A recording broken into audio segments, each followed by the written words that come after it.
My fellow Singaporeans, I've said before that the world is changing in ways that will disadvantage small open economies like Singapore. Some had previously questioned this assessment, but the recent Liberation Day announcement by the US leaves no room for doubt. It marks a seismic change in the global order. The era of rules-based globalization and free trade is over.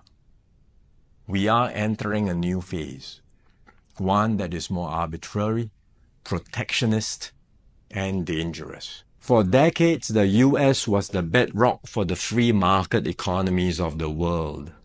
It championed free trade and led efforts to build a multilateral trading system, anchored by clear rules and norms, where countries could achieve win-win benefits through trade. This WTO system brought unprecedented stability and prosperity to the world, and to the US itself. To be clear, the system is not perfect. Singapore and many others have long called for reform, to update the rules and to make the system better.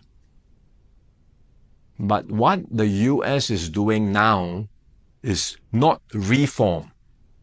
It is abandoning the entire system it had created. Its new approach of reciprocal tariffs, country by country, is a complete rejection of the WTO framework. The US has placed Singapore in the lowest base tier with a tariff of 10%. So the direct impact on us may be limited for now, but there are wider and more profound consequences. If other countries adopt the same approach as the US, abandoning the WTO and trading only on their own preferred terms, country by country, it will spell trouble for all nations, especially small ones like Singapore.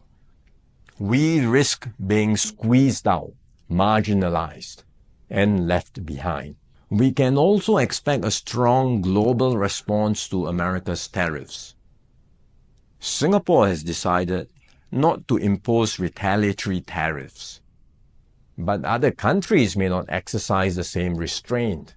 The likelihood of a full-blown global trade war is growing. The impact of the higher tariffs, plus the uncertainty of what other countries may do next, will weigh heavily on the global economy. International trade and investments will suffer, and global growth will slow. Singapore will take a bigger hit than others because of our heavy reliance on trade. The last time the world experienced something like this was in the 1930s. Trade wars escalated into armed conflict and eventually the Second World War. No one can say how the current situation will unfold in the coming months or years. But we must be clear-eyed about the dangers that are building up in the world. Global institutions are getting weaker. International norms are eroding.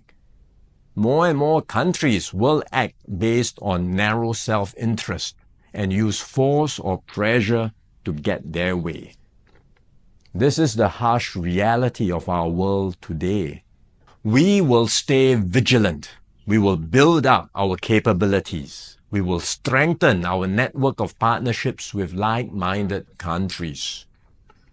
We are more ready than many other countries with our reserves, our cohesion, and our resolve. But we must brace ourselves for more shocks to come. The global calm and stability we once knew will not return anytime soon. We cannot expect that the rules which protected small states will still hold. I'm sharing this with you so that we can all be mentally prepared, so that we will not be caught off guard. Let us not be lulled into complacency. The risks are real and the stakes are high. The road ahead will be harder. But if we stay resolute and united, Singapore will continue to hold its own in this troubled world.